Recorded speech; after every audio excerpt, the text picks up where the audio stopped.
leemos: dijo Jesús, nada hay oculto que no haya de saberse. Mateo capítulo 10, verso 26. La reflexión en el texto bíblico de hoy nos lleva a pensar en lo que ocultamos. Y se nos hace la advertencia que lo que ocultamos no nos separe de Dios y del prójimo.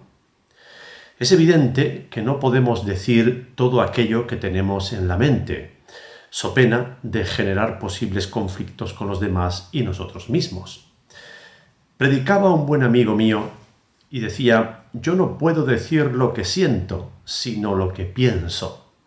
Claro, se refería al pensamiento reflexionado, porque hasta el pensamiento que nos puede venir inesperado puede que sea tan impropio como indigno de dar a conocer. Ya decía el reformador Lutero que no podemos evitar que un pájaro vuele sobre nuestra cabeza, pero sí que haga un nido. De esta forma se nos hace entender que lo oculto no debe tomar cuerpo en nosotros de tal manera que nos lleve a lo destructivo. El texto bíblico de hoy nos presenta a un discípulo de Jesús que ocultaba un pensamiento contra el Maestro que ninguno de sus compañeros conocía. Y así incluso estaba metido entre los más cercanos a Jesús y, por no superarse, permitió que su pensamiento gestara una traición horrible. Leamos el texto en cuestión. Evangelio según San Juan, capítulo 13, versículos 21 al 30. Leo. Habiendo dicho Jesús esto, se conmovió en espíritu y declaró: de cierto os digo, que uno de vosotros me va a entregar. Entonces los discípulos se miraron unos a otros, dudando de quién hablaba, y uno de sus discípulos, al cual Jesús amaba, estaba recostado al lado de Jesús. A este, pues, hizo señas Simón Pedro para que preguntara quién era aquel de quien hablaba. Él entonces, recostándose sobre el pecho de Jesús, le preguntó: Señor, ¿quién es? Respondió Jesús: a quien yo le dé el pan mojado, ese es. Y mojando el pan, lo dio a Judas Iscariote, hijo de Simón. Y después del bocado, Satanás entró en él. Entonces Jesús le dijo: lo que vas a hacer, hazlo pronto. Pero ninguno de los que estaban a la mesa entendió por qué le dijo esto. Algunos pensaban, puesto que Judas tenía la bolsa, que Jesús le decía: compra lo que necesitamos para la fiesta, o que diera algo a los pobres. Cuando él tomó el bocado, salió enseguida. Era de noche. Hasta aquí la palabra de Dios. El evangelista Juan desvela quién es ese discípulo que ocultaba la traición contra Jesús. Al hacerlo, nos ofrece ciertas reflexiones acerca del discipulado, que al aplicarlo a nuestras vidas nos hace reflexionar en que todos podemos ocultar cosas que nadie conoce y que debemos dominar. El evangelista Juan nos induce a la reflexión presentando contrastadamente a dos discípulos: al conocido como al cual Jesús amaba y al discípulo conocido como Judas Iscariote. Estos dos discípulos centran la atención del relato ofreciendo la reflexión del contraste o la tensión en la que se muestra la vida del discipulado. O se niega a Jesús, o se ama a Jesús. Esto nos incumbe a cada uno de nosotros porque todos estamos tentados a apartarnos del amor para caer en la negación de Jesús. Por ello, debiéramos prestar atención especial a un texto como el de hoy, a fin de reflexionar sobre nosotros mismos y nuestros ocultamientos. El sentimiento de Jesús a la realidad de lo que puede ocultar un discípulo suyo lo pone las palabras con las que inicia nuestro texto, en el versículo 21. Habiendo dicho Jesús esto, se conmovió en espíritu y declaró: de cierto os digo, que uno de vosotros me va a entregar. Conmoverse es lo que hace Jesús ante la muerte, como en el caso de su amigo el sepultado Lázaro. Ante lo perverso que puede ocultar nuestro corazón, el Maestro reacciona de la misma manera, conmovido. Es la agitación que produce la maldad evidente. La conmoción del alma de Jesús, como si una enorme piedra cayera sobre la superficie de un agua quieta, la reproduce sus palabras: uno de vosotros me va a entregar. Estas palabras también agitan a los discípulos, aunque solo en sus mentes, y reaccionan extrañados. Tan astutamente ocultaba Judas las intenciones contra Jesús, que a ninguno de sus discípulos se le hubiese ocurrido pensar que el Maestro pudiese estar hablando del compañero Judas. ¡Qué contraste! Una cena de alegría como aquella ocultaba un drama de traición. ¿Cuántas comidas familiares no ocultan cosas malas que terminan en desastre, verdad? Ya tenemos aquí una reflexión para que aborrezcamos los conflictos a la mesa. El relato que nos ocupa se halla en el inicio de la pasión de Jesucristo y nos muestra que la pasión de Jesucristo se inicia en el círculo más íntimo e inmediato a Jesús. Se inicia en el grupo de los 12 por él mismo elegido. Y centrando aún más el objetivo, descubrimos que se trata de Judas Iscariote. Judas Iscariote. Iscariote, el hombre de Keriot, localidad de Judea, como significa esta palabra. No se trata de un Galileo, sino de un judío, de quien vendrá la traición. De esto somos capaces los humanos, de traicionar a nuestro más cercano. Solo es cuestión de ocasión. La conducta de Judas durante su discipulado con Jesús no llamó negativamente la atención a nadie. Y los investigadores dicen que Judas debió ocupar un lugar preferente junto a Jesús, como también lo tenía el discípulo al que Jesús amaba. De ahí que le llegara el pan mojado con solo haber extendido Jesús el brazo. Judas era también hombre de confianza, como tesorero del grupo, pero algo debió hacerle cambiar de opinión respecto a Jesús. Ciertas circunstancias debieron darse en la vida de Judas para que una debilidad personal cediera a la tentación que lo llevó a un acto tan despreciable contra su Maestro Jesús. Y, como dijo Dios a Caín tras matar a su hermano Abel, Génesis 4:7, el pecado está a la puerta, acechando, con todo tú lo dominarás. Pero ni Caín ni Judas supieron resistirlo y cayeron bajo la tentación de lo malo. Se dice que nosotros los humanos somos nosotros y nuestras circunstancias. Es decir, que junto al ensamblaje de nuestra naturaleza personal son las circunstancias de la vida las que nos van a llevar a comportarnos de una u otra manera. De ahí la necesidad de apegarse con la fe al Señor para dominar el momento malo. Los seres humanos somos capaces de esto, de pasar del amor y la lealtad al desamor y la traición. Todo es cuestión de circunstancias. Así le debió ocurrir a Judas, pese a las muestras de amor que tuvo del Señor. Jesús muestra su afecto a Judas mojando el pan y dándoselo de su propia mano. En aquellos tiempos, a un invitado de honor se le honraba así, en una comida.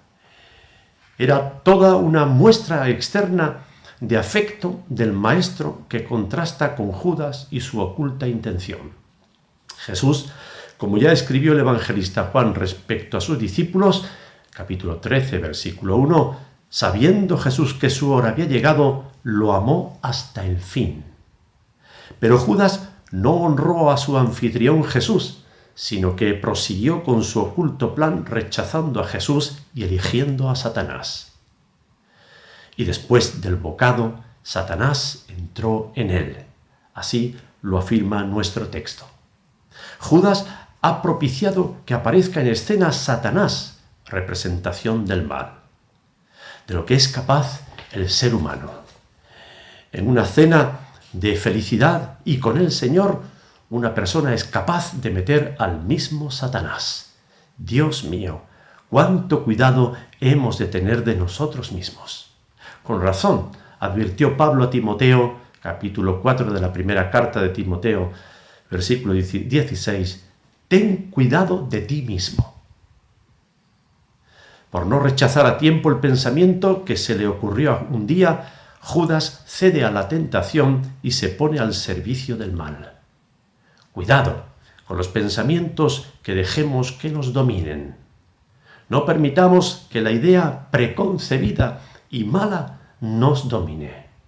Las siguientes palabras de Jesús a Judas debieron hacerle frenar su oculta intención. Lo que vas a hacer, hazlo pronto, le dice Jesús a Judas y a su socio Satanás. Pero Judas ya está entregado al mal. La orden de Jesús ya no era tanto para Judas, sino una constatación del poder de la idea preconcebida. Lo que vas a hacer, que se cumpla de una vez. Así llegamos los humanos, dominados por ideas. Iscariote, el hombre de Keriot, localidad de Judea, como significa esta palabra. No se trata de un Galileo, sino de un judío, de quien vendrá la traición. De esto somos capaces los humanos, de traicionar a nuestro más cercano. Solo es cuestión de ocasión. La conducta de Judas durante su discipulado con Jesús no llamó negativamente la atención a nadie. Y los investigadores dicen que Judas debió ocupar un lugar preferente junto a Jesús, como también lo tenía el discípulo al que Jesús amaba. De ahí que le llegara el pan mojado con solo haber extendido Jesús el brazo. Judas era también hombre de confianza, como tesorero del grupo, pero algo debió hacerle cambiar de opinión respecto a Jesús. Ciertas circunstancias debieron darse en la vida de Judas para que una debilidad personal cediera a la tentación que lo llevó a un acto tan despreciable contra su maestro Jesús. Y, como dijo Dios a Caín tras matar a su hermano Abel, Génesis 4:7, el pecado está a la puerta, acechando, con todo tú lo dominarás, pero ni Caín ni Judas supieron resistirlo. Y cayeron bajo la tentación de lo malo. Se dice que nosotros los humanos somos nosotros y nuestras circunstancias. Es decir, que junto al ensamblaje de nuestra naturaleza personal son las circunstancias de la vida las que nos van a llevar a comportarnos de una u otra manera. De ahí la necesidad de apegarse con la fe al Señor para dominar el momento malo. Los seres humanos somos capaces de esto, de pasar del amor y la lealtad al desamor y la traición. Todo es cuestión de circunstancias. Así le debió ocurrir a Judas, pese a las muestras de amor que tuvo del Señor. Jesús muestra su afecto a Judas mojando el pan y dándoselo de su propia mano. En aquellos tiempos, a un invitado de honor se le honraba así, en una comida. Era toda una muestra externa de afecto del maestro que contrasta con Judas y su oculta intención. Jesús, como ya escribió el evangelista Juan respecto a sus discípulos, capítulo 13, versículo 1, sabiendo Jesús que su hora había llegado, lo amó hasta el fin. Pero Judas no honró a su anfitrión Jesús, sino que prosiguió con su oculto plan rechazando a Jesús y eligiendo a Satanás. Y después del bocado, Satanás entró en él. Así lo afirma nuestro texto. Judas ha propiciado que aparezca en escena Satanás, representación del mal, de lo que es capaz el ser humano.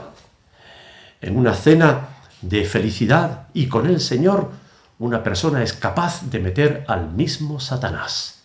Dios mío, cuánto cuidado hemos de tener de nosotros mismos. Con razón, advirtió Pablo a Timoteo, capítulo 4 de la primera carta de Timoteo, versículo 16, ten cuidado de ti mismo, por no rechazar a tiempo el pensamiento que se le ocurrió un día. Judas cede a la tentación y se pone al servicio del mal. Cuidado con los pensamientos que dejemos que nos dominen. No permitamos que la idea preconcebida y mala nos domine. Las siguientes palabras de Jesús a Judas debieron hacerle frenar su oculta intención. Lo que vas a hacer, hazlo pronto, le dice Jesús a Judas y a su socio Satanás. Pero Judas ya está entregado al mal. La orden de Jesús ya no era tanto para Judas, sino una constatación del poder de la idea preconcebida. Lo que vas a hacer, que se cumpla de una vez.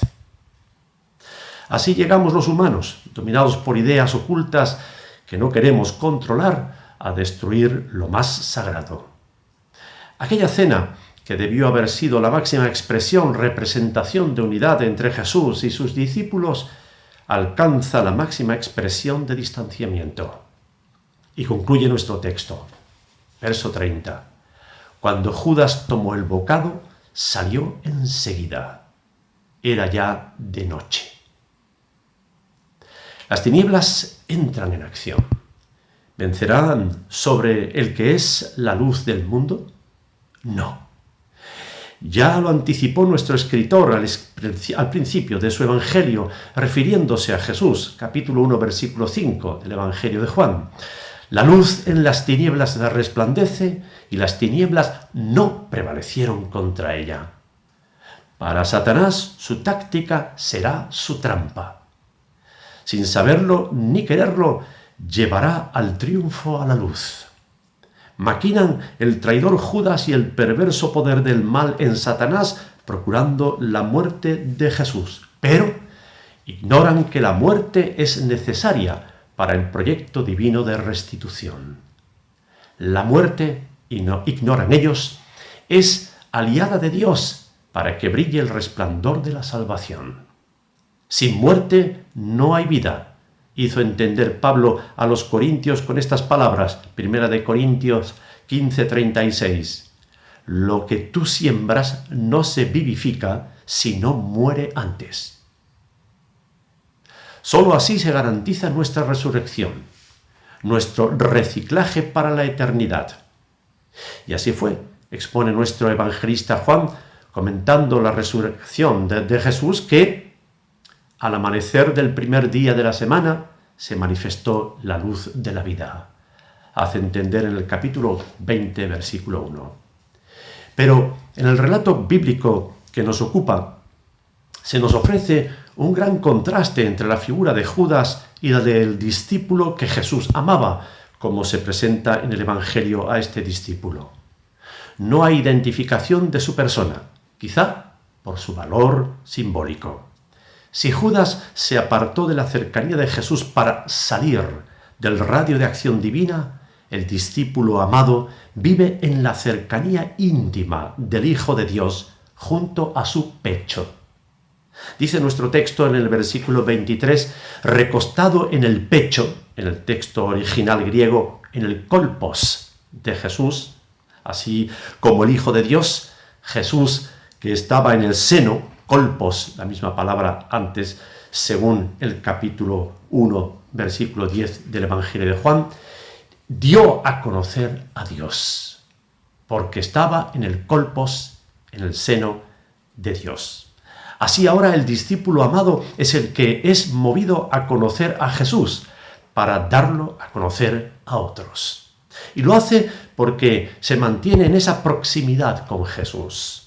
Una proximidad que habla de la intimidad que Jesús quiere para sus discípulos y por la que oró, así también en aquella famosa oración sacerdotal del capítulo 17 de este Evangelio. Y en el versículo 23 dijo Jesús, orando, yo en ellos, Padre, y tú en mí. El discípulo al que Jesús amaba es todo un modelo de la relación de intimidad que Dios quiere con nosotros. Nuestros antiguos hermanos hebreos conocían una palabra para esta intimidad, sod. Como aparece en el Salmo 25, versículo 14, y que leo: la comunión íntima, sod, de Dios es para con los que le respetan o aman. El discípulo al que Jesús amaba evidencia cómo llega esa intimidad con el Maestro, mediante el amor. Esto nos lleva a la conclusión de que el amor es la mejor manera de conocer lo divino. No en vano es el amor el primer y grande mandamiento, y de este depende todos los demás, enseñó Jesús, como por ejemplo lo leemos en Mateo, capítulo 22, versículos 37 al 40. ¿Qué contraste hay entre estos dos modelos de discípulos, Judas y el amado? Nada hay oculto que no haya de saberse, dice Jesús a sus discípulos, Mateo 10, 26. Con estas palabras iniciábamos nuestra reflexión acerca de estos dos modelos de discipulado que el texto bíblico nos presenta. El texto bíblico de hoy nos hace reflexionar acerca de lo oculto. Vivimos nuestras vidas ante los demás como si todo lo que se ve en nosotros fuese lo que es, pero puede que, sincerándonos, aceptemos que ocultamos pensamientos que no podemos compartirlos por su contenido negativo. Judas vivió como un discípulo de confianza entre los demás, pero ocultaba pensamientos destructivos. El discípulo que Jesús amaba vivía embargado de otros pensamientos, de amor y cercanía a Jesús. Gracias al Señor que nuestra es la opción de asemejarnos a este último discípulo y rechazar el modelo Judas Iscariote. En este domingo de hoy, hermanos, comenzamos con el tiempo de la pasión de Jesús. La reflexión acerca de la tentación se impone como tema en este domingo. Pero el ejemplo de Jesús nos muestra que no hemos de llenarnos de pesimismo por ello, sino de alegría al saber que Jesús, que se mostró como el Hijo obediente de Dios Padre y supo resistir la tentación del mal, está con nosotros para inspirarnos y ayudarnos a que no seamos débiles y no nos dejemos vencer por el mal. Ánimo, pues, y vigilemos lo que ocultamente se mueve en nosotros para no dejarle opción a la acción. Amén, mis hermanos.